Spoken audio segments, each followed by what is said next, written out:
guys, welcome to this week's episode of From the Pages of WWF Magazine. I am Anthony, this is Collectors Entertainment Network, and we're getting into February 1988, Jake the Snake on the cover. But guys, before we get into that, of course, I'd like to ask you to please subscribe. I would love to have you back. Please comment down below. I would love to hear your memories and your thoughts on WWF Magazine. Please share this with anyone you think may like it as well. And of course, please like the video. That would really help. All right, Jake the Snake on the cover. We're going to get into it. Now, remember, these are the magazines that I bought as a kid. Starting in October of '87, I bought them. And we're still in the phase where I bought them on newsstand. It wasn't until, I believe, the next issue that I actually started getting them in the mail with a subscription. But with all that being said, let's just get right into the pages. All right, guys, the February 1988 issue. You've got Jake the Snake Roberts, WWF's Lethal Loner, Hulk Hogan versus Bundy, Titanic Confrontation, Demolition, Axe and Smash, Power Their Way Up, and Strike Force. Can they hold on to the belts? Oh, and up here it says, in this issue, Rick Rude, The Barber, The Rock, and more. All right, let's open it up. Bought on January 16th, 1988 at Woody's Goodies. Here is your table of contents. You've got a couple of these. Well, you got the cards and you got the envelope for if you want to order from WWF Magazine.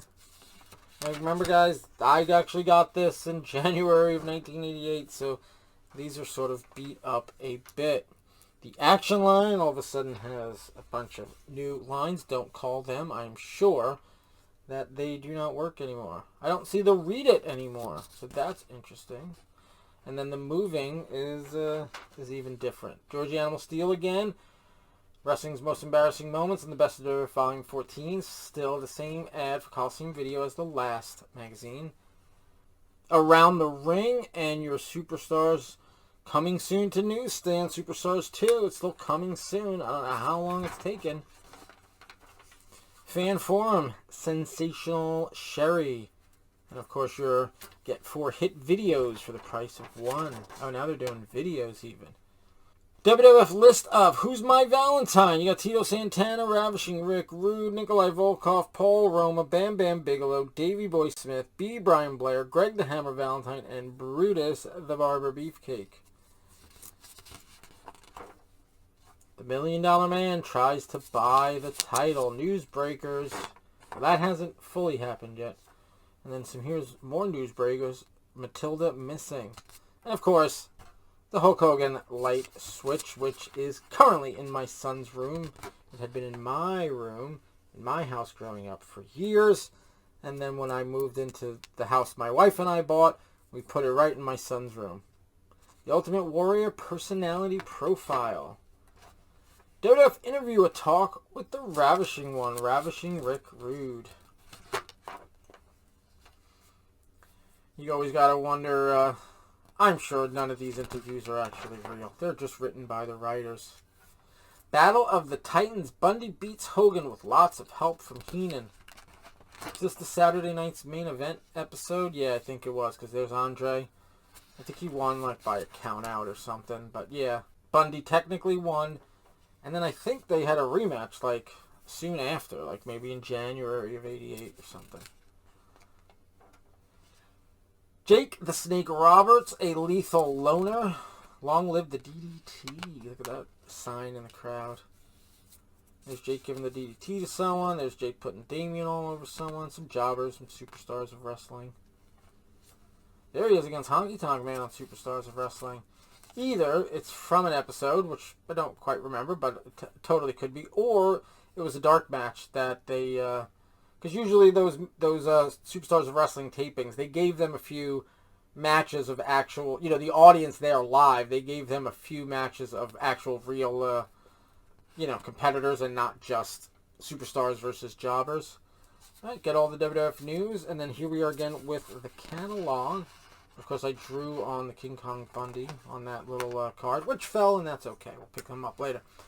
Here's your catalog, and again, my catalog is like falling apart. It's like taped back together. I cut out pictures, it looks like, of Hulk Hogan.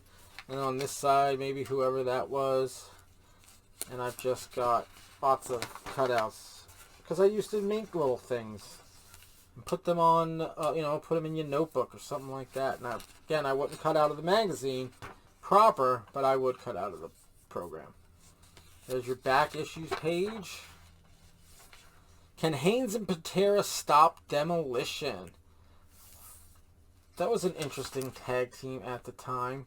And it's funny, though, because I actually, when I got them both, I remember who I got. I think I got Patera in Christmas of 88, and then I got Billy Jack Haynes sometime in 89, I want to say. I put them as a tag team, I think, right away. But they weren't a tag team for very long. Haynes and Patera. Should have kept them a tag team. Interesting. Apparently they were feuding with Demolition. I have to go back and see if I can find any of these matches. Haynes and Patera versus Demolition. Probably ran the house show circuit.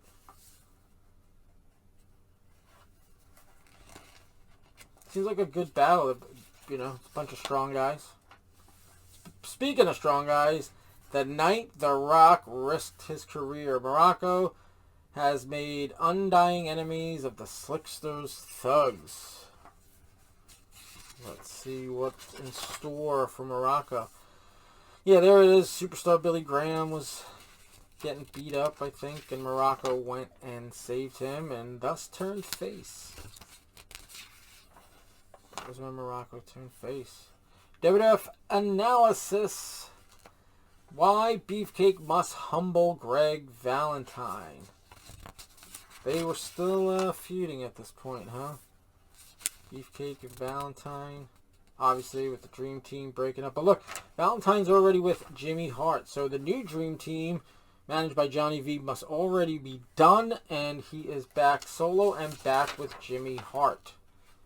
Can Strikeforce hold out? The title is besieged from all sides. Strikeforce obviously won it in November of 1987 on an episode of, I believe, Superstars of Wrestling. It could have been Wrestling Challenge, but those title changes usually happen on Superstars of Wrestling. And if I recall, it was because I recall it was in like the evening, and Superstars of Wrestling was on in the evening, at least in the New York market that I grew up in. Private Eye, a rare glimpse at a giant. WWF Lowdown. Got some Islanders action there. You got Boris Zukov. And you've got, I know that's Danny Davis. Who's he going against? Looks like Sam Houston. Yeah. Join the official WWF fan club. Oh, they've changed it a little. Looks a little different. I don't know if this is the first time it looks like that. Wrap up. Cool stuff there. Liz, Honky. Hogan, Strikeforce, probably shooting the music video. Wrestlers rebuttal. Bobby the Brain Heenan replies to an article in the last issue on his secret plan to dethrone Hulk Hogan. Maybe he didn't like the fact that, it got out into the press. Caught in the act. You got Mean Gene behind the camera. And again, Superstars of Wrestling Bars, Jimmy Mouth and Self Hart. Here is your back cover. The Stretch Wrestlers bring home all the action with LJN. Stretch Wrestlers, I did end up having all 8, and that was all they made, was the original 8, because I guess they didn't sell all that well. But that's it, February 1988. All right, guys, that is February 1988. Jake the Snake on the cover. Guys, I'd like to ask you again to please subscribe to the channel. I'd love to have you back. Definitely, please comment below. Please, I'd love to hear your stories of WWF Magazine, what it meant to you. Which one was your favorite, which was your first issue, all that stuff. I really want to hear it. Please like the video. It really helps. And, of course, please share this with anyone you think may like it as well. Okay, February 1988 is, I think, the last one I bought on newsstand because starting in March, my subscription had kicked in. I'm not sure if I got it for the Christmas or maybe my birthday right before because my birthday's in December as well. But by the time we actually got it, it started in March. So that will be the first issue. It's Andre the Giant on the cover. We'll get to that next week, my first subscription issue. But I guess that's it for now, guys. So until next time, have a good one.